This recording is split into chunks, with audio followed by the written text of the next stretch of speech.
बिस्मिल्लाहिर्रहमानिर्रहीम। अस्सलाम वालेकुम दोस्तों, मैं हूं शाहिद नईम और पॉलिटिकल साइंस की एक नई वीडियो के साथ हाजिर खिदमत हैं।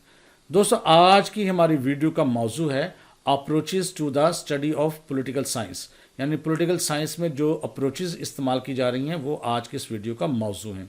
तो इससे पहले कि हम अपने वीडियो का आगाज़ करें, तमाम वो दोस्त जो इस चैनल पर नए हैं उनसे गुजारिश है कि अगर अभी तक आपने हमारे चैनल को सब्सक्राइब नहीं किया तो हमारे चैनल को सब्सक्राइब कर लीजिए और उसके साथ नज़र आने वाले बेल के आइकन पर क्लिक करना मत भूलें। इससे ये होगा कि हमारा एक लॉन्ग टर्म रिलेशनशिप इस्टेब्लिश हो जाएगा। जब भी हम कोई नई वीडियो अपलोड करेंगे आपको उसको नोटिफिकेशन मिलेगा और आप उससे भरपूर फ़ायदा हासिल करेंगे। तो आइए हम अपना बाकायदा टॉपिक का आगाज़ करते हैं।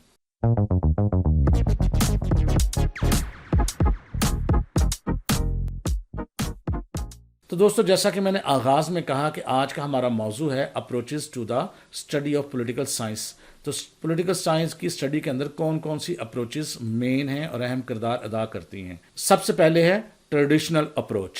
ट्रेडिशनल अप्रोच क्या होती है इसको डिटेल में अभी हम देखते हैं चंद लम्हों के बाद। और दूसरी है मॉडर्न अप्रोच। ये दोनों अप्रोचेस बहुत ही अहमियत की हामिल हैं, लेकिन सबसे पहले हम देखेंगे ट्रेडिशनल अप्रोच क्या होती है। जब हम बात करते हैं ट्रेडिशनल अप्रोच की तो इसमें कहा गया है कि this approach focused on the study of political institutions such as, यानी ये पॉलिटिकल जो इंस्टीट्यूशंस होते हैं जिसमें गवर्नमेंट शामिल है, पार्लियामेंट शामिल हैं और ब्यूरोक्रेसीज शामिल हैं, उनके फंक्शन और उनकी स्टडी का नाम है। इसी तरह its primary aim was to understand the nature of politics and the ideal form of government, यानी इसका बुनियादी मकसद जो है वो पॉलिटिक्स के नेचर को समझना और फॉर्म्स ऑफ गवर्नमेंट और उसके फंक्शनैलिटी को समझना है। इसी तरह ट्रेडिशनल अप्रोच का हम आगे देखें। Some of the key thinkers associated with the traditional approaches include, इसमें थिंकर्स कौन कौन से भाई, एरिस्टोटल है, थॉमस हॉब्स है, जॉन लॉक है, जीन जैकस रोसो है। तो ये वो लोग हैं जो इसके हामी हैं, प्रोपोनेंट्स हैं और इसको सपोर्ट करते हैं। There works provided the basis for the study of political science. अब इनका जो वर्क था, इनका जो काम था, उन्होंने एक बुनियाद फराहम की किस चीज़ को, as a separate academic discipline, के पॉलिटिकल साइंस को अलग अलग एक डिसिप्लिन के तौर पर स्टडी किया जा सके। And their ideas continue to the influence political thoughts and practice today, और इनके जो आइडियाज़ हैं आज के वक्त तक जो हैं वो असरअंदाज हैं लोगों के जहनों में और पॉलिटिकल थॉट्स पे अपना पूरा वजूद और असर रखते हैं। इसी तरह जी ट्रेडिशनल अप्रोच में जो इसकी किस्में हैं वो है, सबसे पहले है इसमें नॉर्मेटिव अप्रोच, नेक्स्ट इसकी जो किस्म है वो है बिहेवियरल अप्रोच, फिर आती है इंस्टीट्यूशनल अप्रोच, ये इसकी सारी किस्में हैं। उसके बाद आती है मार्क्सिस्ट अप्रोच और फिर आती है कंपैरेटिव अप्रोच, इसके बाद बारी आती है हिस्टोरिकल अप्रोच और आखिर पर बारी आती है रेशनल चॉइस अप्रोच। ये 7 किस्म की चीज़ें हैं या 7 किस्म की टाइप्स हैं जो ट्रेडिशनल अप्रोच को हम फर्दर डिवाइड कर सकते हैं। अब इनको हम बारी बारी देखेंगे। सबसे पहले देखेंगे नॉर्मेटिव अप्रोच क्या है। It focuses on the study of political ideals. ये पॉलिटिकल आइडियल सिचुएशंस क्या होती है उस पर स्टडी करती है। वैल्यूज़ और नॉर्म्स और उसकी जो क़वाइद और ज़वाबत हैं उस पर स्टडी करने का नाम है। It describes what ought to be, ये वाज़ेह ये करती है कि क्या चीज़ सही होनी चाहिए, किस तरह आइडियल सिचुएशन होनी चाहिए, rather than describing what is, बजाय इसके कि वो ये डिस्कस करेगा अब हो क्या रहा है, बल्कि आइडियल सिचुएशन बयान करते हैं कि इस तरह से चीज़ों को होना चाहिए।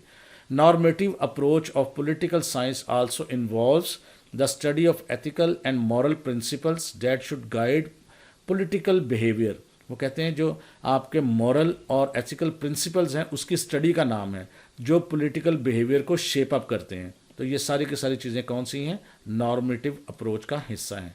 दूसरा है behavioural approach. This approach emphasis the use of scientific methods to study political phenomena, यानी साइंस को, साइंटिफिक तरीक़ों को इस्तेमाल करते हैं पॉलिटिकल स्टडी को देखने के लिए। The behavioural approach emphasised the use of quantitative research methods such as, surveys को सपोर्ट करते हैं, एक्सपेरिमेंट्स को अप्रोच करते हैं या फोर्स करते हैं या फोकस करते हैं। स्टैटिस्टिकल एनालिसिस को बहुत ज़्यादा जो है मद्देनज़र रखा जाता है इन अप्रोचेस के अंदर। To collect and analyse data, यानी चीज़ों को इकट्ठा करते हैं फिर उसके ज़रिए डिसीजन मेकिंग की जाती है। It focused on the way in which individuals make political decisions, یہ دیکھتے ہیں کہ لوگ پولیٹیکل ڈیسیجنس کرتے کیا ہیں، وہ طریقے کیا ہیں، ان طریقوں کو مد نظر رکھا جاتا ہے اور ان کو اسٹڈی کیا جاتا ہے. And interact with political institutions, اور لوگ جو پولیٹیکل انسٹیٹیوشنس ہوتے ہیں جیسے گورنمنٹ ہے، آپ کی جوڈیشری ہے، آپ کا لیجسلیشن اتھارٹی ہے، اس کے ساتھ آپ کا انٹریکشن کیسے ہوتا ہے، یہ ساری چیزوں کو اسٹڈی کی جاتی ہے اس کے اندر. ون آف دا کی contribution of the behavioural approach was the development of the sub field of political psychology, یعنی پولیٹیکل سائیکالوجی کو ڈیولپ کرنے میں یہ آپ کے جو بیہیویئر ہے اس کی اسٹڈی نے بہت زیادہ اہم کردار ادا کیا ہے. نیکسٹ ہے جی انسٹیٹیوشنل اپروچ. نام سے ہی ظاہر ہے، انسٹیٹیوشنز یعنی جو گورنمنٹ کے ادارے ہیں ان کی اسٹڈی کا نام. It focuses on the study of the formal structure of the institutions of government such as legislature کو دیکھتے ہیں یہ لوگ، جوڈیشری کو دیکھتے ہیں، اور ایگزیکٹو یعنی جو ایک ریاست کے جو مین ستون ہوتے ہیں ان کو اسٹڈی کرتے ہیں تاکہ لوگ بتائیں کہ انسٹیٹیوشنز کیا کام کرتے ہیں، کس طرح کام کرتے ہیں، اور آئیڈیل سچویشنز کیا ہونی چاہیے. پروپوننٹس آف دس اپروچ، پروپوننٹس کہتے ہیں حامیوں کو، وہ کیا آرگو کرتے ہیں، the political institutions are necessary for creating and maintaining political order. وہ کہتے ہیں پولیٹیکل آرڈر یعنی ادارے جو ہے بڑا اہم کردار ادا کرتے ہیں پولیٹیکل مینٹیننس کے لیے، یا یعنی معاشرے میں امن و امان کی صورتحال کو برقرار رکھنے کے لیے. And they provide a basis for legitimate exercise of power, اور پاور کو جائز طریقے سے، قانونی طریقے سے استعمال کرنے کے جو بنیاد یا جو وجہ فراہم کرتا ہے وہ بھی یہی تھیوری کرتی ہے. اسی طرح جی نیکسٹ ہے مارکسسٹ اپروچ. یہ بیس کیا کرتی ہے، آئیڈیا ہے کارل مارکس کا جس کے نام سے یہ تھیوری ہے. The Marxist approach is the theoretical framework, یہ ایسا ایک فریم ورک ہے that seeks to understand the dynamics of power and social change in the society. Society کے اندر پاور کا استعمال اور جو چینج آتا ہے اس کی اسٹڈی کو کیسے دیکھتے ہیں، یہ اس اپروچ کا کام ہے. According to the Marxist, politics is largely determined by economic interest and the state is a tool of ruling class to maintain their dominance. کہتے ہیں جی جو الیٹ کلاس ہوتی ہے، جو ڈومیننٹس ہوتے ہیں، وہ پالیٹکس کے ذریعے، گورنمنٹ کے ذریعے اپنی پاور جو ہے وہ دکھاتے ہیں اور دوسروں پر حاوی رہتے ہیں، ڈومیننٹ رہتے ہیں، اور اسٹیٹ کو ایز اے ٹول استعمال کرتے ہیں. یہ اس کہا گیا ہے اس اپروچ کے اندر. According to this approach true democracy can only be achieved. وہ کہتے ہیں اس اپروچ کے مطابق، یعنی یہ کسی ایک کا خیال نہیں، یہ اس اپروچ کے حامیوں کا خیال ہے کہ ٹرو ڈیموکریسی یعنی جمہوریت جو وہ کیسے آ سکتی ہے، through the establishment of a socialist اور کمیونسٹ سسٹم. وہ کہتے ہیں یا تو کمیونسٹ سسٹم کو اپلائی کیا جائے یا سوشلسٹ سسٹم کو اپلائی کیا جاتا ہے، in which the means of productions are collectively owned and manage. وہ کہتے ہیں جو ملک کے اہم ادارے ہوتے ہیں، اہم جو پیداوار کرتے ہیں، وہ کلیکٹیولی آنرشپ ہوتی ہے ان کی، کوئی ایک شخص اس کی ملکیت نہیں ہوتا. تو ان چیزوں کے ذریعے ہی ٹرو ڈیموکریسی آ سکتی ہے. بہرحال یہ اس اپروچ کے حامیوں کا خیال ہے، یہ ضروری نہیں کہ ہم اس کے ہم خیال بھی ہوں. The Marxist approach has been influential in the study of politics. Politics میں یہ بہت زیادہ اس کا انفلوئنس ہے، بہت زیادہ اس کا اثر ہے، especially in the field of comparative politics. جب ہم کمپیریزن کرتے ہیں مختلف ملکوں کا، مختلف معاشروں کا، مختلف چیزوں کا، تو پھر یہ بہت زیادہ اہم کردار ادا کرتی ہے. یا انٹرنیشنل ریلیشنز کے لیے تو یہ اسٹڈی جو ہے انٹرنیشنل ریلیشنز میں اور کمپیریٹیو پالیٹکس کی اسٹڈی میں آپ کو بہت زیادہ ہیلپ آؤٹ کرتی ہے. نیکسٹ ہے جی کمپیریٹیو اپروچ. کمپیریٹیو سے مراد ہوتا ہے جب ہم کمپیریزن کر رہے ہوتے ہیں، مختلف چیزوں کا موازنہ کر رہے ہوتے ہیں. اس اپروچ کے مطابق کیا ہے، it is based on the idea that the comparing different cases on countries we can identify patterns, similarities and differences that allow us to better understand the underlying dynamics of political system. جب مختلف political systems کا موازنہ کرتے ہیں، اس کو study کرتے ہیں، تو وہاں پر کیا ڈفرینسز آتے ہیں، کیا سملیرٹیز آتی ہیں، کس طرح رزلٹس اخذ کیے جاتے ہیں. یہ کمپیریٹیو اپروچ آپ کو فراہم کرتی ہے اسٹڈیز کی. بائی کمپیئرنگ ملٹیپل کیسز، جب ہم مختلف کیسز کو آپس میں کمپیئر کرتے ہیں، researchers can control for variables and isolated causal relationships between politic phenomena and outcomes. تو جو ریسرچرز ہوتے ہیں وہ کسی ایک نتیجے پہ پہنچتے ہیں کہ کن طریقوں کے ذریعے ہم اچھے نتائج حاصل کر سکتے ہیں، کن طریقوں کے ذریعے ملکوں کے یا سوسائٹیز کے ریلیشن شپس اچھے ہو سکتے ہیں، یا کون سے وہ پوائنٹس ہیں جن کی وجہ سے لوگوں میں کلیش آتا ہے یا کنفلکٹ آتا ہے. اسی طرح جی कंपैरेटिव अप्रोच क्या करती है जी? Another advantage of the comparative approach is that it allows political scientist to develop and test theories across different contest. यानी अपनी जो थ्योरीज होती हैं या जो अपने साइंटिफिक पॉलिटिशियंस होते हैं या पॉलिटिकल साइंटिस्ट जिन्हें हम कहते हैं, वो आपकी थ्योरीज को टेस्ट करते हैं मुख्तलिफ चीज़ों को मद्देनज़र रखते हुए, तो उनको आसानी होती है कंपेयर करने के अंदर। इसी तरह researchers may study the impact of institutions on political behaviour in different countries.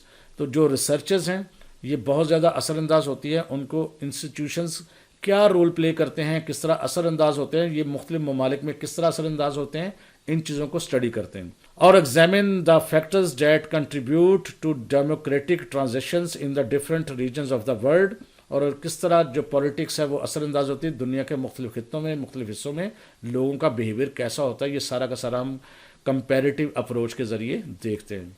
इसी तरह जी historical approach, it is one of the oldest and most fundamental approaches of the study of the political science। ये सबसे पुरानी बहुत ही बुनियादी approach है जिसको सब लोग देखते हैं। It deals with the importance of studying political phenomena in their historical context। History को देखते हुए ये पॉलिटिकल फिनोमेना जो है वो बनाते हैं, देखते हैं, स्टडी करते हैं। And seeks to understand the causes and consequences of political events and development over time. और देखते हैं कि किस किस्म के डिसीजंस जो हैं लिए गए थे पॉलिटिकल और क्या नतीजा में निकला था। यानी कौन कब वार हुई थी तो क्या नतीजा निकला था, कब अच्छा कोई कॉन्ट्रैक्ट हुआ था तो क्या नतीजा निकला था, ये हिस्ट्री के ज़रिए देखते हैं और लोगों का बिहेवियर कैसा रहा, इन चीज़ों को देखा जाता है।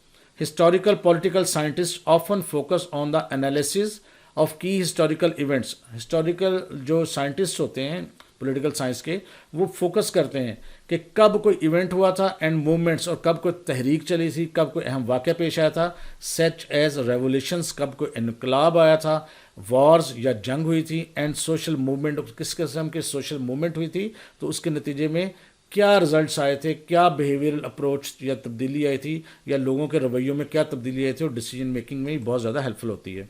Bye examining political events and process in their historical contest, जब तारीख के नुक्ता नज़र से हम इन चीज़ों को देखते हैं, political scientist can gain a deeper understanding of the complex and dynamics nature of the politics. तो पॉलिटिक्स की जो कम्प्लेक्स नेचर है या कम्प्लेक्स पेचीदा चीज़ें हैं उनको समझने में बहुत ज़्यादा इनको आसानी मिलती है, तो लिहाजा ये बहुत ज़्यादा हेल्पफुल होती है। आगे हम बात करेंगे जी आखिरी इसकी अप्रोच की, रेशनल चॉइस अप्रोच। ये तमाम अप्रोचेस जो हैं ये ट्रेडिशनल अप्रोच का हिस्सा हैं। It is based on the assumption that, ये इस मफरूज़े पर कायम है कि इंडिविजुअल्स आर रेशनल एक्टर्स, कि ये मंतकी सोच के हामिल होते हैं जो अफराद होते हैं, who make decisions bye waiting the cost and benefits of different courses of action. तो वो कहते हैं जब भी वो इंसान कोई काम करता है तो सबसे पहले वो अपने जहन में सोचता है कि इस काम करने का मुझे क्या फ़ायदा होगा और मुझे क्या नुकसान होगा, तो अपनी सोच के मुताबिक वो फैसला करते हैं। ये चीज़ को हमें मद्देनजर रखना है। According to the rational choice approach, individual seeks to maximise their own interest, कि अफराद जो होते हैं हर दफ़ा ये सोचते हैं कि मुझे किसी भी चीज़ से, किसी भी एक्शन से, किसी भी फैसले से ज़्यादा फ़ायदा होना चाहिए, and will act in ways that are likely to achieve their desire outcome, और चाहते हैं और उसी तरह काम करते हैं जिसके ज़रिए उनकी इस ख्वाहिश की तकमील हो और उनसे को ज़्यादा से ज़्यादा फ़ायदा हो। अकॉर्डिंग टू दिस अप्रोच, इस अप्रोच के ज़रिए individuals will vote for candidates और पॉलिटिशियंस डैट दे बिलीव, कहते हैं कि इस अप्रोच के एक नज़रिए के मुताबिक हमेशा लोग उन कैंडिडेट्स को या पॉलिटिकल पॉलिसीज़ को वोट करते हैं जिनके बारे में उनका ख्याल होता है विल बेनिफिट देम पर्सनली, कि उनको ज़ाती तौर पर उससे ज़्यादा फ़ायदा होगा, rather than based on ideological और मॉरल कंसिडरेशन। उनके नज़रियात क्या हैं, उनकी मॉरलिटी कहाँ पे खड़ी है, इसको देखने के बजाय अवाम अक्सर ये फैसला करते हैं कि मुझे इस कैंडिडेट से क्या फ़ायदा हो सकता है। ये इस अप्रोच के मुताबिक है। This approach has also been used to analyse voting behaviour. Voting behaviour किस तरह डेवलप होता है उसका एनालिसिस करने में ये अप्रोच बहुत अहम रोल प्ले करती है। इंटरेस्ट ग्रुप्स पॉलिटिक्स, और इंटरेस्ट ग्रुप्स क्या होते हैं, उनकी पॉलिटिक्स कैसे काम करती है, वो भी यही अप्रोच सपोर्ट करती है।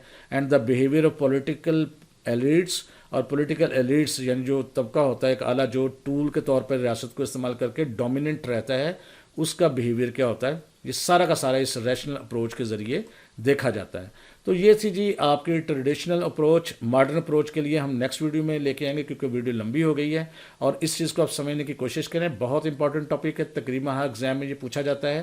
اگر آپ کو اس چیز میں کوئی چیز سمجھ نہیں آئی تو آپ مجھے کمنٹ کر کے بتائیں. ان شاء اللہ تعالیٰ میں آپ کو کمنٹ کو آنسر بھی کروں گا, رپلائی کروں گا, اور اگر آپ کو کوئی چیز میں دشواری پیش آ رہی ہے تو اس کو بھی سالو کرنے کی کوشش کریں گے. اگر آپ سمجھتے ہیں کہ یہ ویڈیو آپ کو اچھی لگی ہے اور اس قسم کی مزید مجھے ویڈیوز بنانی چاہیے تو مجھے کمنٹ کر کے ضرور بتائیں. اس کے علاوہ اگر آپ کو یہ ویڈیو اچھی لگی ہے تو اس کو لائک کیجیے اور شیئر کیجیے تاکہ دوسرے لوگ بھی اس سے فائدہ حاصل کریں گے. ملیں گے نیکسٹ ویڈیو میں کچھ نئی چیزوں کے ساتھ. تب تک کے لیے اللہ حافظ.